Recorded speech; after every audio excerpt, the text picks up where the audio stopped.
শ্রী শ্রী ঠাকুর, শ্রী শ্রী মা ও স্বামীজির শ্রীচরণে আমার ভুলুণ্ঠিত প্রণাম জানিয়ে আজকের পাঠ শুরু করছি। 1897 সালে রামকৃষ্ণ মিশনের শুভ সূচনা হয়।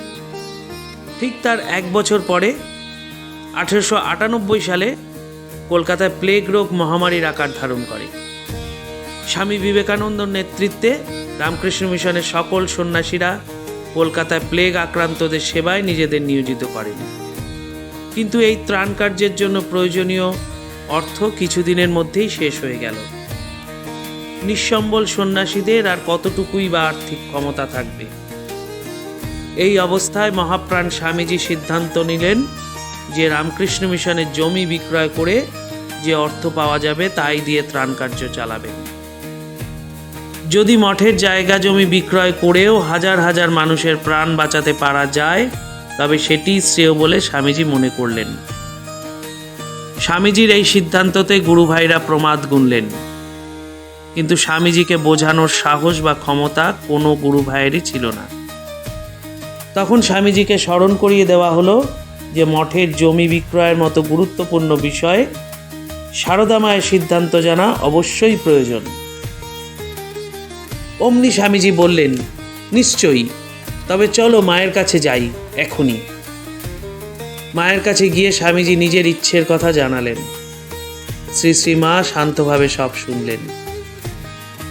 তারপর বললেন, সে কি বাবা, মঠ বিক্রয় করবে কি? মঠ কি শুধু একটিমাত্র সেবা কার্যেই নিঃশেষ হয়ে যাবে? আরও কত কাজ করতে হবে এই মঠকে। তার অনন্ত ভাব সারা পৃথিবীতে ছড়িয়ে পড়বে। আরও কত সেবা, আরও কত ত্রাণ, কত প্রকল্প মঠকে পরিচালনা করতে হবে। যুগ যুগ ধরে চলবে এই মঠ। এই তো সবে শুরু তার কাজ করার।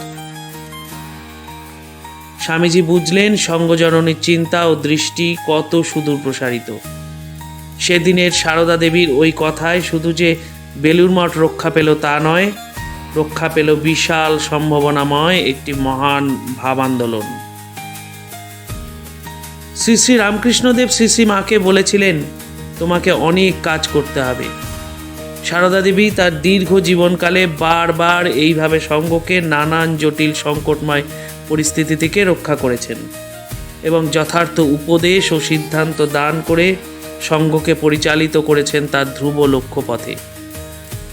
প্রসঙ্গত উল্লেখযোগ্য, স্বামীজি স্বভাবে ছিলেন প্রচণ্ড খেয়ালি, অন্যদিকে কাজে ছিল তার চরম উদ্দামতা। সেই জন্য তাকে নিয়ন্ত্রণ করা অপরের পক্ষে অসাধ্য ছিল। স্বয়ং রামকৃষ্ণদেব তাকে বাগ মানাতে পারতেন কিনা সে বিষয়ে যথেষ্ট সন্দেহ আছে, কিন্তু স্বামীজি একমাত্র সারদা মায়ের কাছেই জব্দ হতেন। স্বামীজির গুরু ভাই শারদানন্দ মহারাজের কথায় একমাত্র শ্রী শ্রী মাই স্বামীজিকে নিয়ন্ত্রণ করতে পারতেন। আর স্বামীজিকে যে নিয়ন্ত্রণ করতে পারেন তার মধ্যে যে স্বামীজির থেকে অধিক ঐশ্বরিক শক্তি আছে তা বলার অপেক্ষা রাখে না। আজ এই পর্যন্তই। জয় ঠাকুর, জয় মা।